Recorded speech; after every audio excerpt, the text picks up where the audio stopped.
Unit 6, Part 3, Aquifer and Types. Aquifer is a saturated permeable geologic unit that can transmit a significant amount of groundwater under simple gradient.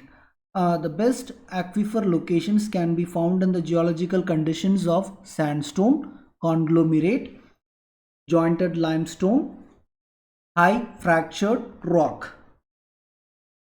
Here is an simplified example of an aquifer. You can find a bedrock in the bottom and a saturated zone or zone of saturation, wherein the zoomed in image shows sediment and water which are completely saturated. Then next, a top portion, it will be called as capillary fringe or capillary zone, where it will be filled with air and water and sediment, and zone which is above, it will be called as vadose zone. Here you can see only the soil, where the air will be filling up the sediment gaps, and slightly above that you can find a soil moisture zone. So here again, from the previous example, this particular diagram can be divided into zone of aeration and zone of saturation.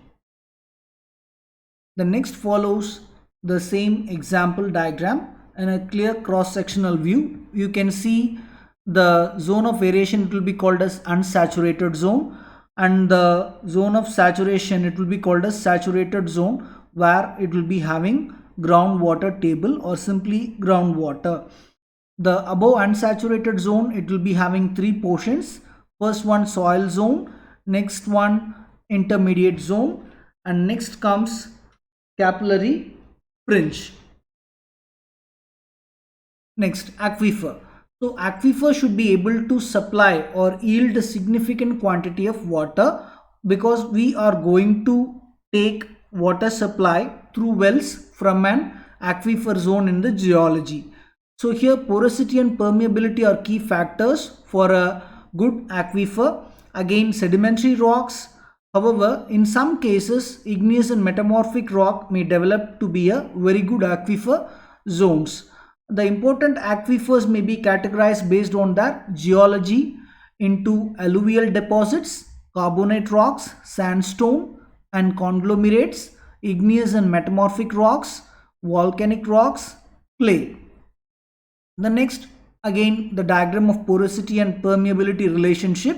In the left portion of the diagram, it shows if there are no pore spaces, which means there is zero porosity, there will be zero permeability. In the middle portion of the diagram, you can see that there is some porosity and it will be having very less permeability. In the right hand portion of the diagram, it will be showing you very high porosity that will be again correlated easily to very high permeability. If the soil or rock is having very high porosity, it will be very highly permeable.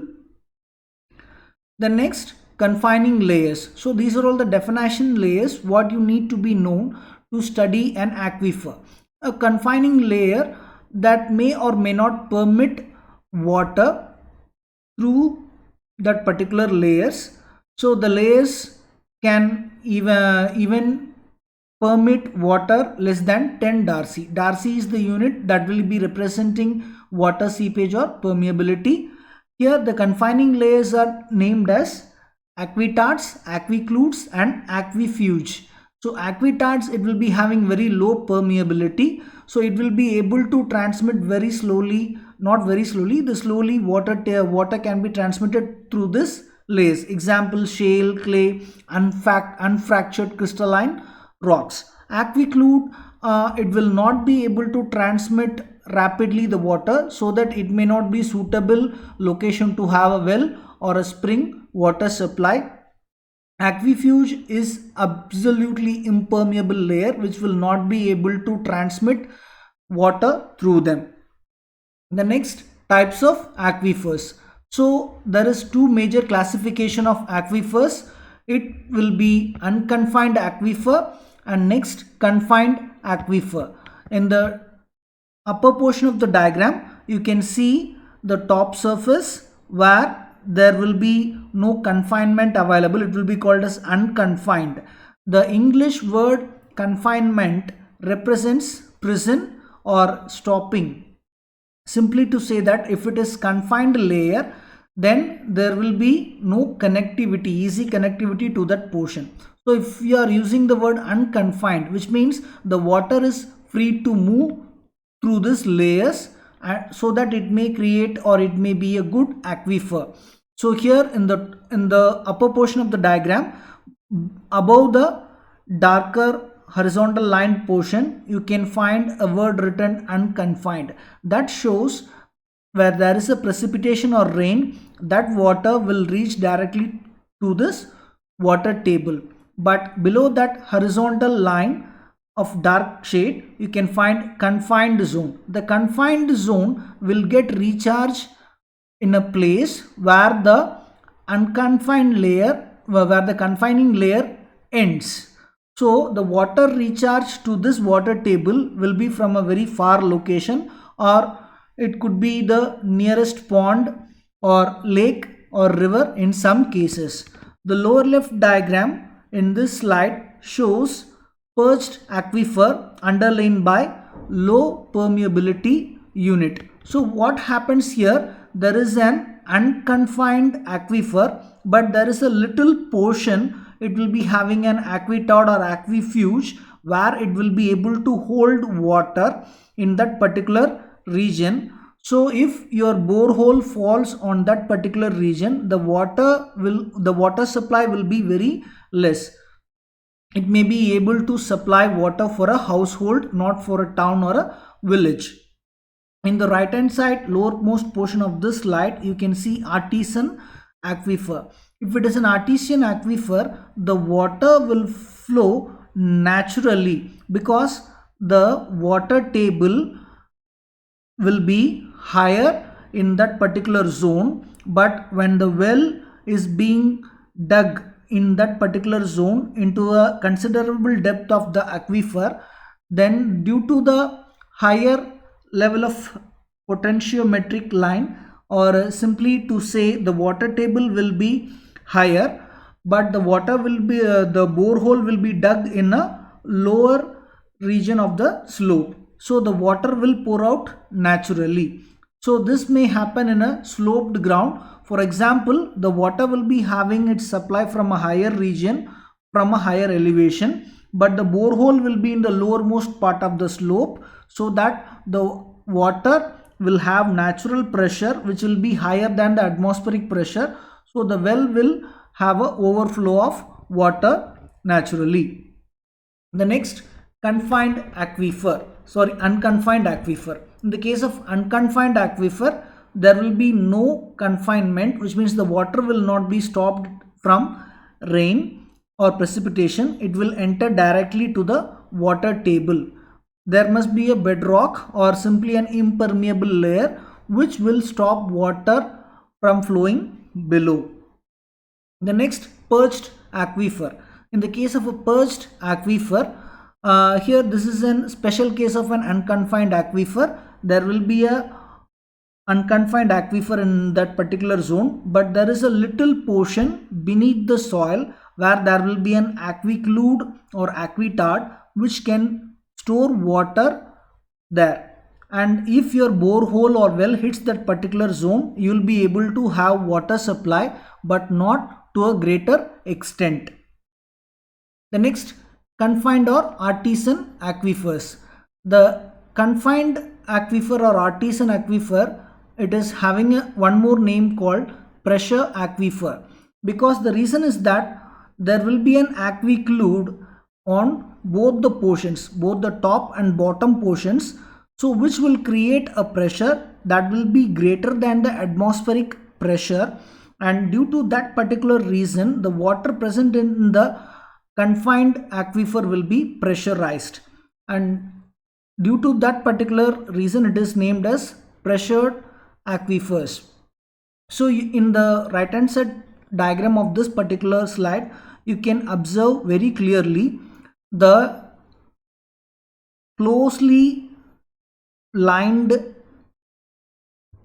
portion, the closely lined portion, it will be called aquiclude, which will be present both in the top and bottom portion of that particular water table. When the water table is dug to create a well, or when the borehole is created in a location where there is no top portion of aquiclude is present, then it will behave as a simple or ordinary water well.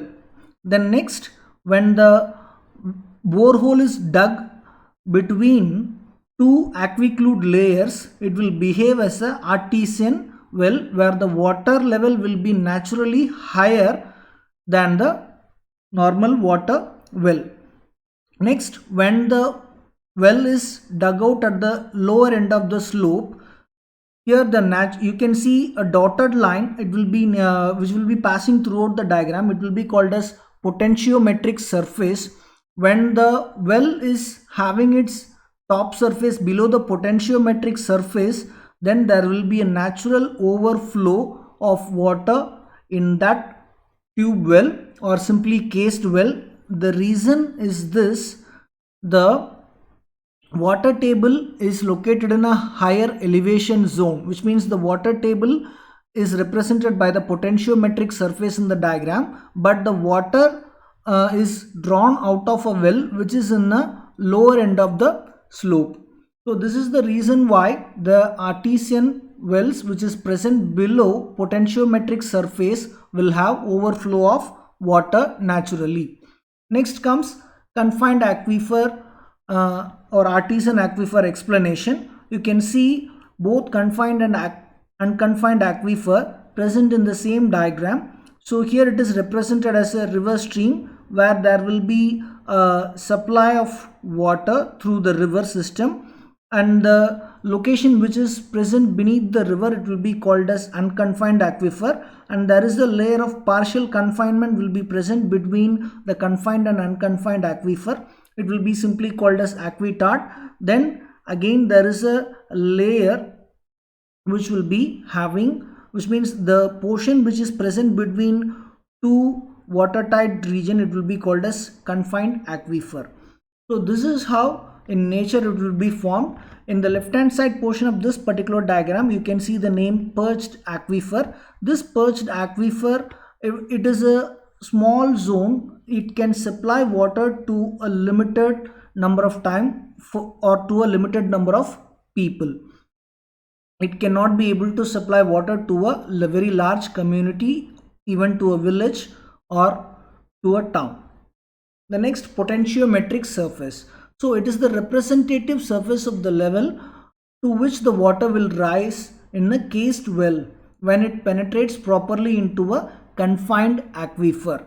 So the line which passes through the entire diagram, the dotted line, it will be called as potentiometric surface. If the well which is dug below this potentiometric surface, the water will start flowing naturally because the water pressure in this confined aquifer will be higher than the atmospheric pressure, so the natural flow of water will occur.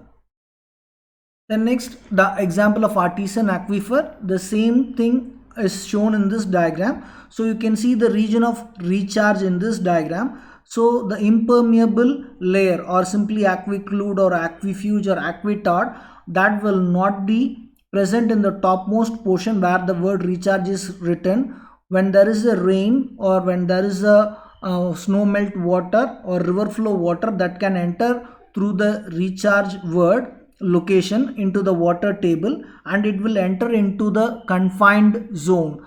Again, wherever there is a well which is present, which is cased well, which is present in the confined zone, when it is below the potentiometric surface, it will give you a natural outpumping or outflow of water. Leaky aquifer. So again, this is one kind of confined aquifer. From the diagram you will be able to understand it easily. Here the leaky aquifer will be having one leaky layer and one minimum impervious layer. So the condition to form a leaky aquifer is that it must have one leaky layer. Minimum one leaky layer must be present. The diagram clearly indicates there are two wells and there is a potentiometric surface. So this potentiometric surface is the surface through which the naturally water will rise, or naturally the water will rise to the particular surface. In this confined aquifer well, you can see two wells, which is a left hand side one which is shallow, that touches the first water table which is unconfined. The right well, the tube well, which hits both the leaky aquifer and the unconfined aquifer. So here the water will be supplied from both the wells, and one advantage of a leaky aquifer is that the water will be able to move vertically upwards and downwards through the leaky confining layer, and also horizontally. In the well which is present in the left hand side, it will be able to have horizontal water movement when the water is being sucked through the bore well. In the well which is present in the right hand side, it will be able to have water flow in both the directions, both vertically and horizontally. Then idealized aquifer. For mathematical calculations, for engineering calculations, or for geological calculations, to calculate storage and flow of groundwater, aquifers are assumed as homogeneous and isotrophic. Homogeneous aquifer possess hydrologic properties that are identical in all the location of the aquifer. If it is isotrophic aquifer, here the properties are independent of the direction. Examples of good aquifers. If it is a good aquifer, the geological condition, it should be favorable through gravel, sand and related deposits, or it may have fractured or broken up limestone. If it is a poor aquifer, the solid rock or granite may be present in that particular zone, or rocks with poor permeability, because water cannot pass through them easily. That will be the result of the poor aquifer. So if there is an aquifer which is present in the limestone and karst zone, limestone dissolves in rainwater, because limestone, when it starts reacting with rainwater again it starts reacting with carbon dioxide and to result in carbonic acid, which is very weak acid. Again it is able to dissolve limestone, resulting in cracks and fault lines. Finally, that may result in bigger caves in the geological formations. Thank you.